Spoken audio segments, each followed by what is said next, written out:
జై శ్రీరామ్. జై జై శ్రీరామ్. ఆపదామపహర్తారం దాతారం సర్వసంపదాం లోకాభిరామం శ్రీరామం భూయో భూయో నమామ్యహం.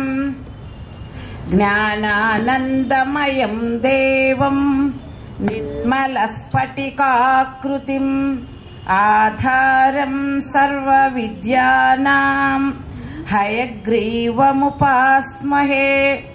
పలికెడిది భాగవతమట పలికించెడివాడు రామభద్రుండట నే పలికిన భవహరమగునట పలికెదవే రెండుగాథ పలుకగనేలా.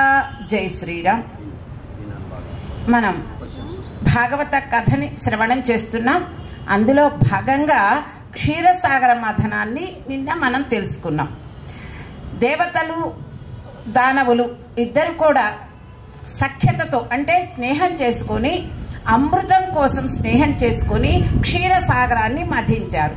తత్ఫలితంగా అమృతము లభ్యమైంది.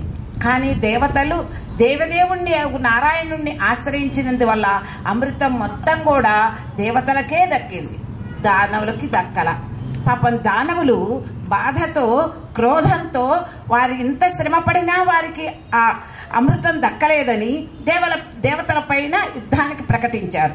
అంటే వారు కామరూపులు గనక మారువేషంతో యుద్ధం చేస్తే నారాయణుడే స్వయంగా వచ్చి వాళ్ళందరితో యుద్ధం చేసి అందరినీ ఓడించుతాడు. చాలామంది మరణిస్తారు, కొంతమందికి బాగా దెబ్బలు తగులుతాయి. బలి చక్రవర్తి కూడా మరణం అంచుల దాకా వెళతాడు. అయితే నారదుడు వచ్చి ఆ యుద్ధాన్ని ఆప్ చేస్తాడు. అప్పుడు ఈ దానవులందరినీ కూడా వాళ్ళ కుల గురువు అయినటువంటి శుక్రాచార్యులు వారు తీసుకుని వెళ్ళి ఆయనకు వచ్చినటువంటి మృత సంజీవని విద్యతోటి ఈ దానవులందరినీ బ్రతికిస్తాడు. అయితే అయ్యో చివరి మరణమంచుల దాకా వెళ్ళిన నన్ను గురువుగారు వాత్సల్యంతో నాకు మరలా ప్రాణభిక్ష పెట్టి నన్ను పునర్జీవితుణ్ణి చేశారనే కృతజ్ఞతతో ఆయన తమ గురువైన శుక్రాచార్యుని చాలా శ్రద్ధతో ఆశ్రయిస్తాడు, శ్రద్ధతో సేవిస్తాడు. దానికి ఆయన కరుణించి బలిచక్రవర్తి చేత విశ్వజిత్ యాగం చేయిస్తాడు. ఆ విశ్వజిత్ యాగానికి అనేక మంది బ్రాహ్మణోత్తములు వస్తారు. ఆ యాగము చాలా అద్భుతంగా సాగుతుంది. యాగానంతరము యాగంలో నుంచి ఒక బంగారు రథము, మంచి తూణీరాలు, చాలా అనేక రకాల సామగ్రి వస్తుంది. అది వచ్చిన తర్వాత మళ్ళీ యుద్ధానికి సిద్ధమై దేవతల మీద యుద్ధానికి వెళితే దేవతలందరూ కూడా వాళ్ళ గురువైనటువంటి బృహస్పతిని అడిగి ఓ ఇప్పుడు మనం పనికిరాము ఉండకూడదు అని చెప్పి అందరూ పారిపోతారు. దేవతలందరూ పారిపోతారు, దేవేంద్రుడు కూడా పారిపోతాడు.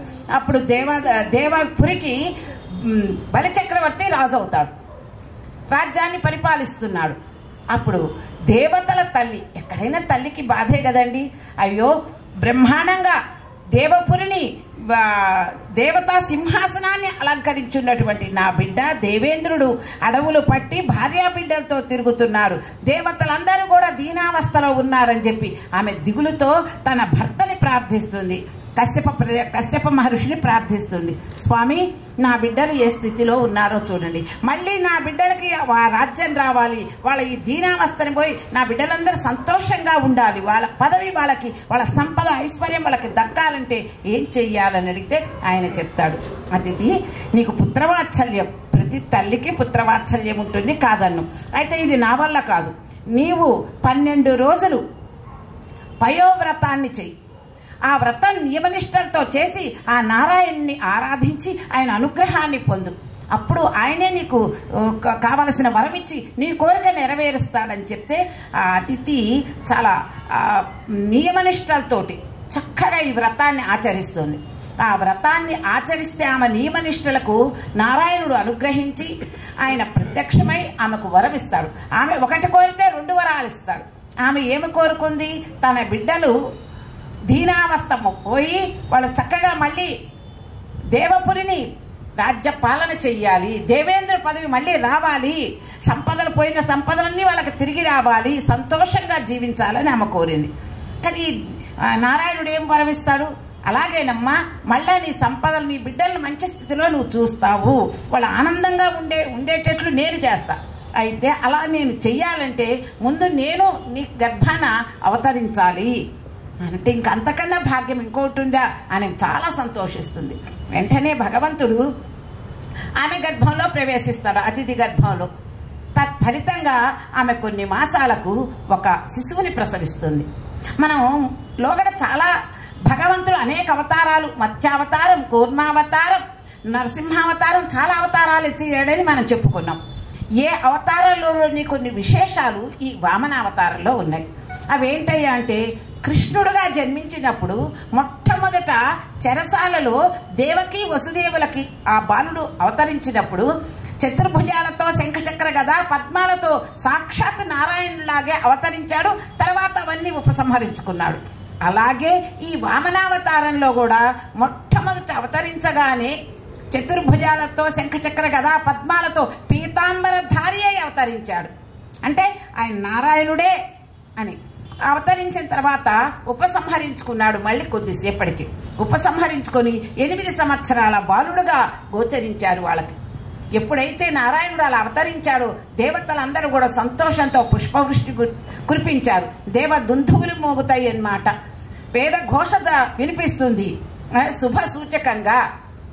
అప్పుడు వాళ్ళ తండ్రి అయినటువంటి కశ్యప ప్రజాపతి తన బిడ్డకు అంటే ప్రతి మానవుడికి కూడా 16 సంస్కారాలు, 16 సంస్కారాలు అంటారు. పుట్టిన దగ్గర నుంచి మరణించేదాకా, మరణించినప్పుడు అంత్యక్రియల దగ్గర చేసే సంస్కారం కూడా 16వ సంస్కారము. ఇవి 16 సంస్కారాలు అంటారు. భగవంతుడికి 16ఓపచార పూజ చేయాలి. భగవంతుడికి 16 కళానిధి అనే పేరు. అయితే ఈ 16 సంస్కారాల్లో అతి ముఖ్యమైన సంస్కారం ఉపనయన సంస్కారం. అప్పటిదాకా బ్రాహ్మణ బంధువే. ఎప్పుడైతే ఉపనయన సంస్కారం జరుగుతుందో అది జ్ఞాన జన్మ, ద్విజుడు అవుతాడు, బ్రాహ్మణోత్తముడు అవుతాడు. అప్పటిదాకా అందరిది యోని జన్మ. ఎప్పుడైతే ఉపనయన సంస్కారం అవుతుందో జ్ఞాన జన్మ. అప్పటి నుంచి జ్ఞానం తెలుసుకొని ఇలా ప్రవర్తించాలని భగవంతుడి కోసం ప్రయత్నం చేసే జన్మ ద్విజన్మ, 2వ జన్మ అంటారనమాట. ఈ అబ్బాయికి ఉపనయన సంస్కారం చేస్తారు తండ్రి. తండ్రి బాధ్యత కదా అది. ఆ ఉపనయన సంస్కారం ఎంత వైభవోపేతంగా జరుగుతుందయా అంటే, ఆ వామనుడికి ఉపనయన సంస్కారానికి గాయత్రీ మంత్రాన్ని సాక్షాత్ ప్రత్యక్ష దైవమైనటువంటి సూర్య భగవానుడే వచ్చి గాయత్రీ మంత్రాన్ని ఉపదేశిస్తాడు. బృహస్పతి వాళ్ళ కుల గురువు, దేవతల గురువు అయినటువంటి బృహస్పతి వచ్చి ఆయనకి యజ్ఞోపవీతాన్ని అందింపజేస్తాడు. తన తల్లి అయినటువంటి అతిథి ఆమె ఆయనకి కౌపీనాన్ని ఇస్తుంది. భూదేవి ఆయనకి ఆసనాన్ని, దర్భాసనాన్ని ఇస్తుంది. చంద్రుడు కమండలాన్ని ఇస్తాడు. ఇలా కుబేరుడు వచ్చేసి చక్కగా భిక్షాపాత్రలు ఇస్తాడట. మరి మొట్టమొదటి భిక్ష ఎవరేస్తారు? పార్వతి. ఆమె అన్నపూర్ణ, ఆమె భవాని, ఆది పరాశక్తి. ఆమె మొట్టమొదటి భిక్ష వేస్తుంది. ఎప్పుడైనా ఎక్కడైనా ఉపనయన సంస్కారం జరిగితే గమనించండి, అసలు చాలా గొప్పది. పెళ్ళికైనా పెట్టుడు లగ్నం పెడతారేమో కానీ ఉపనయనానికి అలా పెట్టడానికి లేదు. చాలా గొప్ప కార్యక్రమం అండి ఉపనయన సంస్కారం. అయితే అప్పటి నుంచి ఇప్పటి వరకు కూడా ఉపనయనంలో ఇలాంటి అద్భుతాలు జరుగుతూనే ఉంటాయి. ఇలాంటి క్రమశిక్షణ, ఇలాంటి పద్ధతుల్ని ఆచరిస్తున్నారు ఇప్పటికీ కూడా. ఉపనయనమైన వటువుకి ఇప్పుడు వాళ్ళు చాలామంది ఏమీ చదివిస్తున్నారంటే డబ్బులు, బంగారము, వెండి గ్లాసులు అలా చదివించకూడదు. ఇదిగో కమండలం, కృష్ణాజినం, యజ్ఞోపవీతం ఇలాంటివే ఇవ్వాలట. ఎందుకంటే ఆయన బ్రహ్మచారి వెళ్ళి ఆశ్రమంలోకి గురువు దగ్గర శుశ్రూష చేసి గురు విద్యా బోధ నేర్చుకోవటానికి వెళ్ళేవాడు. అందుకని ఆయనకు అవసరమైనటువంటి ఆ బ్రహ్మచర్య ఆశ్రమానికి అవసరమైనటువంటివే ఇవ్వాలి. అలా వీళ్ళందరూ తలా ఒకటి ఇస్తారు. సరస్వతీదేవి పువ్వుల మాలని అలంకరింపజేస్తుందిట. ఎట్లా ఉన్నాడయ్యా అబ్బాయి అంటే, నూతన ఒట్టువు. 16 రోజుల దాకా నూతన ఒట్టువే. కొత్త పెళ్లి కొడుకు అంటారు కదండి, 16 రోజుల పండగ దాకా కొత్త పెళ్లి కూతురు, కొత్త పెళ్లి కొడుకు అంటారు కదా. ఇప్పుడు కూడా ఉపనయనం అయినప్పుడు 16 రోజులు కూడా అతను నూతన ఒట్టువు. ఎలా ఎంత అందంగా ఉన్నాడు, చిన్న పిల్లవాడు, 8 సంవత్సరాల పిల్లవాడు, అందంగా ఉన్నాడు, సౌందర్య రాశిలాగున్నాడు. దేవేంద్రుడు వచ్చి ఛత్రాన్ని సమర్పిస్తాడు. ఇలా ఛత్రాన్ని పట్టుకున్నాడు, కృష్ణాజినాన్ని పట్టుకున్నాడు, కమండలాన్ని పట్టుకున్నాడు, కాళ్ళకి పావుకోళ్ళు వేసుకున్నాడు, మెడలో పువ్వుల దండ ఉంది, శిఖ పెట్టుకున్నాడు. ఎంత అద్భుతంగా, ఎంత అందంగా ఉన్నాడు. తను వచ్చిన పనేంటో ఆ పనికి అప్పుడే ప్రయాణమైనాడు. ఎక్కడికి వెళ్తున్నాడు? బలిచక్రవర్తి దగ్గరికి. బలిచక్రవర్తి పరిస్థితి ఎలా ఉందయ్యా అక్కడ అంటే, వాళ్ళ కులగురువు అయినటువంటి శుక్రాచార్యుడు ఏమన్నాడంటే, నాయనా ఇప్పుడు నీకు ఇంద్ర పదవి వచ్చింది, కానీ ఆ ఇంద్ర పదవి శాశ్వతము కావాలి అంటే నువ్వు 100 అశ్వమేధ యాగాలు చెయ్యాలి, నా ఆధ్వర్యంలో చేయిస్తానని ఎంతోమంది ఋత్విజుల్ని పిలిచి, వాళ్ళు వేదాంగ పారంగతులు అనమాట, అలాంటి వాళ్ళందరినీ పిలిపించి శుక్రాచార్యుడు ఆధ్వర్యంలో, అంటే బలి మీద ఉన్నటువంటి ఆ ప్రేమ, ఆ వాత్సల్యము అలాంటిది. తండ్రికి పుత్రుడి మీద వాత్సల్యము, పుత్రవాత్సల్యం ఉంటుంది. గురువుకి శిష్యుడి మీద కూడా శిష్యవాత్సల్యం ఉంటుంది. ఆ వాత్సల్యంతో బలిచక్రవర్తి చేత 100 అశ్వమేధ యాగాలు చేయిస్తున్నాడు. 99 అశ్వమేధ యాగాలు చాలా అద్భుతంగా జరిగినాయి. చివరి అశ్వమేధ యాగం 100వది ప్రారంభమైంది. ఈ యజ్ఞానికి ఎక్కడి నుంచి వచ్చారు? దేశ నలుమూలల నుంచి అందరూ గొప్ప గొప్ప వేదాంగాలు నేర్చుకున్న వాళ్ళందరూ వస్తారు. వాళ్ళందరి చేత ఎలా ఉందయ్యా యజ్ఞశాల అంటే అద్భుతంగా ఉంది. చూడ 2 కళ్ళు చాలవన్నమాట. ఎంతో ప్రదేశం అంతా పారిశుద్ధ్యంగా, అంటే శుభ్రం చేస్తారు, పరిశుద్ధిగా చేస్తారు, పవిత్రం చేస్తారు. మంత్రాలతో మంత్రోచ్చరణతో ఆ భూమి అంతా పవిత్రం చేస్తారు. ఓ వైపు కూర్చున్నారు కొన్ని వేల మంది ఋత్విజులు. ఋగ్వేద పఠనం, యజుర్వేద పఠనం, సామవేద పఠనం, అథర్వణ వేద పఠనం అన్ని వైపుల నుంచి చేస్తూ ఉన్నారు. ఒక చోట వీటిలో ఏ లోపము లేకుండా సంకీర్తనోత్సవం, హరినామ సంకీర్తనోత్సవం జరుగుతున్నది. ఇదిగో ఒక చోట పారాయణలు చేస్తున్నారు, ఒక చోట ధ్యానం చేసేవాళ్ళు చేస్తున్నారు. ఈ నామాన్ని ఎందుకంటే ఆ శాంతి కోసం అన్నమాట, దోషాలు పోవటం కోసం నామోచ్చారణ చేస్తున్నారు కొంతమంది. ఇలా యజ్ఞాలు జరుగుతున్నాయి. చూస్తుంటే భూమి ఈనిందా ఇవి ఋత్విక్కుల్ని అన్నట్లుందనమాట. అలా వేల సంఖ్యలో ఎక్కడెక్కడ వాళ్ళు వచ్చి చక్కగా వారికి వచ్చిన విద్యలన్నింటినీ వేదాన్నంతా ప్రదర్శిస్తూ వేద ఘోషతో ఆ మొత్తం మారుమోగిపోతున్నదన్నమాట. కనీసం వేద మంత్ర అర్థం మనకు తెలియదు, కానీ చదువుతుంటే విన్నా చాలుట. శ్రవణ మాత్రం చేత మనలోకి వెళ్ళి మనం చేసిన పాపాలని ప్రక్షాళన చేసే శక్తి మంత్రానికి ఉంది. మనకు ఏమర్థం అవుతాయి లేదో మంత్రాలు చదువుతున్నారు అని మనం అనుకుంటాం.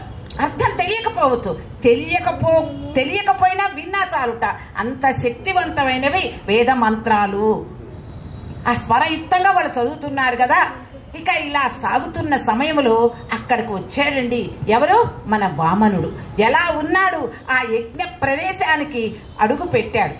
ఎప్పుడైతే ఆ యజ్ఞ ప్రదేశంలో అడుగు పెట్టాడో ఒక పెద్ద తేజస్సు, వెలుగు ఆ మొత్తం యజ్ఞశాల అంతా ఆవరించుకుందిట.